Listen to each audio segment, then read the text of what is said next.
Bienvenidos una vez más a este canal llamado Susurros Nocturnos. Mi nombre es Becker y en esta ocasión escucharemos una historia original llamada Un acto de absoluto amor. Espero que la disfruten.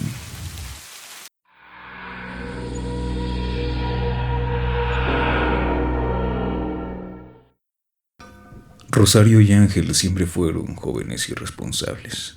Pero el colmo de todo fue cuando cometieron la imprudencia que marcaría sus vidas para siempre. Accidentalmente trajeron al mundo a un pequeño al que eventualmente llamarían Miguel. Debido a su error, fueron forzados por su familia a casarse muy jóvenes. Su relación, como todos los demás aspectos de su vida, eran un caos. Se culpaban el uno al otro del terrible destino de verse encerrados en una institución tan despreciable como lo es el matrimonio. Con el tiempo se atacaban porque ninguno consideraba que el otro cumpliera el papel que le correspondía. Ambos eran simplemente despreciables. Así estuvieron 9 meses de suplicio hasta que nació el pequeño Miguel. Los padres de Rosario y Ángel ya estaban separados de cualquier obligación para con el recién nacido, y todo parecía apuntar a que el pequeño recibiría uno de los peores destinos que alguien puede tener: nacer entre el odio de 2 personas. No obstante, milagrosamente la llegada de Miguel al mundo hizo cambiar drásticamente la forma de ser de sus padres con la primera mirada que le dieron. Pareciera que los instintos maternales y paternales de la pareja se habían despertado con furia. Sus inclinaciones ahora estaban completamente encaminadas al cuidado del pequeño Miguel. Sin embargo, su poca experiencia para con la vida misma, su ingenuidad y su estupidez les jugaron muy sucio en su contra. Los primeros días de Miguel fueron ejemplares. La pareja ocupaba casi todo su tiempo en acompañarlo y cuidarlo celosamente. Lo demás era un poco de trabajo para sobrevivir. Los primeros meses fue lo mismo y fue así hasta que Miguel había cumplido 10 años. Una década entera en la que no fue testigo ni un poco de que sus padres se dieran muestras de odio, ni siquiera de pequeños conflictos. Estaban absorbidos completamente en verse entre ellos como la clave para el crecimiento de su amado hijo. Empero, su cuidado fue exagerado y enfermizo en algunos aspectos. El pequeño Miguel no había ido al jardín de niños, ni tampoco había entrado todavía a la escuela primaria, pues sus padres temían que otros niños le hicieran daño. Tampoco tenía nociones de aspectos muy básicos sobre la vida, como por ejemplo, no tenía idea de que un fenómeno como la muerte fuera posible. Es hasta cierto punto natural que un niño no conciba la muerte tan pequeño hasta que experimenta la pérdida de alguien, pero en el caso de Miguel, la palabra nunca había sido escuchada. Un día Rosario comenzó a llorar desconsoladamente tras una misteriosa llamada telefónica. Obviamente Miguel sufrió un shock tremendo al notar tanto sufrimiento. Ángel apartó con furia y rápidamente a Rosario del pequeño Miguel y le preguntó qué era lo que pasaba. Resulta que el padre de Rosario acababa de morir.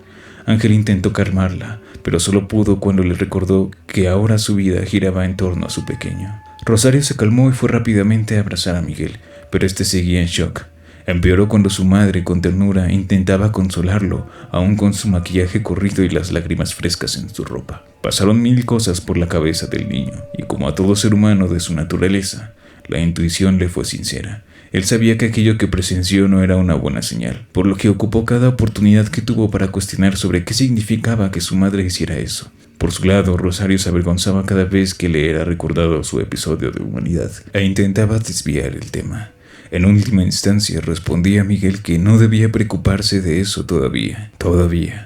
Esa palabra ahora se había clavado en la mente del pequeño Miguel.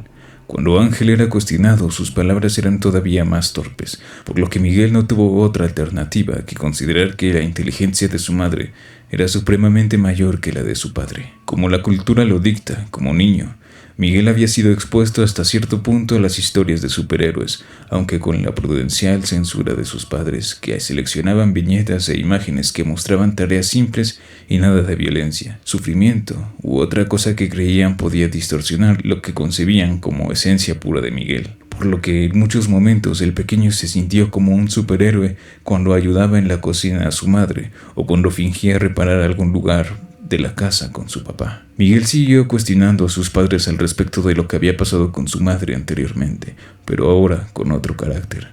El tiempo había pasado y su recuerdo era más abstracto.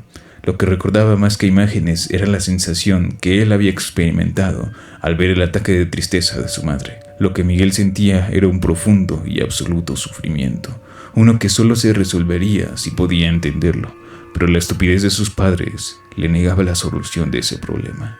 Verdaderamente creían que lo protegían al ocultarle hechos tan importantes de la vida misma. A sus 12 años, el teatro de sus padres comenzó a menguar. Miguel exigía que lo inscribieran a la escuela, pues tenía la inquietud de conocer otros niños, pero sus padres consideraban que era la época más crítica de la crianza. Tan solo faltaban 5 años para que cumpliera la edad en que ellos lo habían traído al mundo por accidente. Entonces el pobre Miguel, ahora adolescente, no paró de sentirse inquieto y abrumado por pensarse proscrito de la vida normal de un niño. Él sabía que aquello no estaba bien.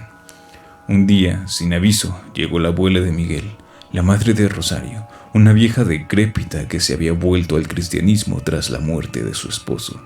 Llegó cargando regalos, pero todos de corte religioso. Fue recibida primero con un extraño calor, un cariño que en parte era fingido para que Miguel no presenciara el reclamo legítimo de su madre. Se calmaron las aguas tras unas horas de una conversación de la cual Miguel había sido apartado con premura. Luego, lo llamaron a la sala de la casa donde sus padres y abuela estaban sentados. Explicaron a Miguel que aquella mujer era la madre de su madre, cosa tan básica que el pequeño nunca había escuchado. Naturalmente Miguel se portó tímido, pero su abuela le insistía que se acercara. Le regaló un rosario de colores. Miguel no tenía idea de la existencia del cristianismo, por lo cual entró en shock cuando miró en el centro de la mesa un regalo que la vieja había traído para que sus padres lo pusieran en su casa. Era un Cristo sufriendo en la cruz. Miguel estaba pasmado por ver la cara de sufrimiento, las llagas, la sangre bajando por el cuerpo y a María llorando bajo su santo hijo. Sus padres notaron el gesto de horror de Miguel, por lo que Rosario tomó la figura y se la llevó para guardarla. Acto seguido la vieja se indignó y discutió con Rosario. Ambos, Rosario y Ángel, no sabían cómo explicarle a la vieja que el pobre Miguel nunca había sido expuesto a nada parecido y que su educación había corrido por su cuenta única y exclusivamente. En un momento en que Rosario y Ángel discutieron en voz baja y aparte, la abuela aprovechó y se acercó a Miguel. No temas, pequeño. Aquel es Cristo. Está sufriendo porque nos ama a todos. Dio su vida por todos y todos los que sean buenos y quieran llegar al paraíso deben seguir su ejemplo. Tú eres un niño muy bueno. Estas palabras de la abuela calaron fuerte en el espíritu del pequeño Miguel, no solo porque a priori no tenía idea de lo que las palabras y expresiones que usó significaban, sino porque conforme fue pasando el tiempo, su intuición fue dándole respuestas. Sufrir por otros. Ahora sabía que su madre había sufrido, pero se llenó de un extraño sentimiento de horror cuando imaginó que acaso había sufrido por él. Dar la vida por los demás. Se dio cuenta de que la vida se podía dar por medio del sufrimiento físico, y ahora concebía esto como un acto de auténtico amor. La piedad en el pequeño e inocente Miguel había despertado con furia, y ahora sabía que si antes sus padres no le respondían porque no estaba listo todavía, era porque en efecto no lo estaba. Solo le quedaba una duda: ¿qué significaba aquello del paraíso? Pues resulta que la respuesta la halló un día por pura casualidad. En una ocasión en que Rosario y Ángel estaban ocupados cada uno, abrumado por sus ocupaciones, alguien tocó la puerta. Miguel ya tenía 15 años, por lo que Rosario le pidió que atendiera. Miguel abrió y quien esperaba detrás de la puerta era un joven religioso de su edad que venía a predicar. Ambos se saludaron y Miguel estaba extasiado con la curiosidad.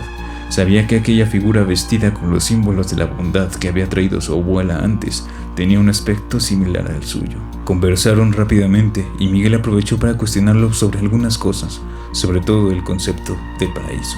Aquel joven le explicó que el paraíso era el lugar a donde iban a morir las personas que habían sido buenas y que ahí se encontrarían con Jesús. Miguel preguntó qué significaba morir y quién era Jesús. El chico le confirmó su intuición de que Jesús era el hombre que estaba sufriendo en la cruz y que su naturaleza no era humana totalmente. Después le explicó qué era morir. Entonces, ¿alguien puede morir si se lastima como Jesús? La respuesta fue afirmativa. Si alguien muere como Jesús, ¿irá al cielo y estará con él? La respuesta también fue sí. Es morir como Jesús, dijo Miguel, al no conocer el verbo matar. un acto de absoluto amor. El joven predicador le respondió con franqueza que ese era el mayor de los actos de amor que alguien podía hacer. De pronto llegó a Rosario y atendió también al joven. Lo despidió con amabilidad, cerró la puerta y preguntó a Miguel qué tanto había hablado con él. Miguel simplemente respondió que le había hablado sobre Jesús. Rosario seguía ocupada, por lo que no cuestionó más. Ahora todo estaba claro para Miguel. No estaba listo antes para saber ciertas cosas, por la misma razón que algunos héroes no están listos para salvar al mundo cuando recién comienzan sus aventuras. Su madre había sufrido, creía, por él como lo hizo María con Jesús, porque su destino como buen chico que era morir como Jesús, para estar a su vez con él. No obstante, no pensaba irse solo. También sus padres debían ir con él, pues él estaba seguro de que también eran absolutamente buenos. Habiendo entendido esto, comenzó a planear su ascenso a los cielos y el de sus amados padres. Una noche como cualquier otra, Miguel había meditado su plan, pero su ardor religioso por conocer a Jesús y el paraíso lo volvían loco. Sabía que ahí no existía el sufrimiento, no existía que su madre llorara de la nada, ni que sus padres discutieran con la abuela, ni nada de las pocas intuiciones acerca de las hambres que Miguel había apreciado en sus padres. Entonces, esperó a que sus padres estuvieran dormidos. Fue a la cocina y tomó todos los cuchillos que pudo, pues pensaba clavar cada uno así como Jesús tenía clavos en la cruz. Se acercó sigilosamente y con nada más que un inocente sentimiento de felicidad por saber que sus padres gozarían por la eternidad junto a él y Dios. Clavó un cuchillo en el costado de su madre, la cual por el dolor no pudo más que gritar. Miguel vio la cara de sufrimiento de Rosario y notó cómo se parecía a la de Jesús. Se sintió tan extasiado y acto seguido clavó otro en el costado de su padre. Ángel, por su parte, pudo levantarse y tratar de empujar a Miguel, pero este, como un joven vigoroso que ya era, pudo empujar de nuevo a su padre y le clavó un cuchillo con su mano izquierda. Luego volvió con la madre y así siguió hasta que ambos dejaron de hacer ruido. Cuando estaban ya muertos, Miguel no pudo más que apreciar su aparente contento y su tranquilidad. Veía la sangre correr, y para él era el signo de ese piadoso sufrimiento que era causa de un amor sin igual. Lloraba de alegría al ver a sus padres así. Los contempló un rato y luego sintió la ansiedad de terminar por fin con su destino, morir por amor. Se clavó un cuchillo en el costado y durmió para siempre junto a sus padres. Muchas gracias por llegar hasta esta parte del video. Si te gustó, espero que puedas dejar tu suscripción y algún comentario donde me cuentes las impresiones que tuviste con esta historia. También tu like ayudaría mucho a que el algoritmo de YouTube empiece a recomendar este humilde canal. Recuerda que si quieres mandar tu historia de terror o alguna vivencia terrorífica que hayas vivido para que se difunda por este canal de YouTube, puedes hacerlo por medio del correo electrónico que te dejo en el primer comentario fijado y en la descripción del video. Es muy importante que me pongas tu nombre para que pueda darte los respectivos créditos. Gracias de nuevo por llegar hasta aquí y buenas noches.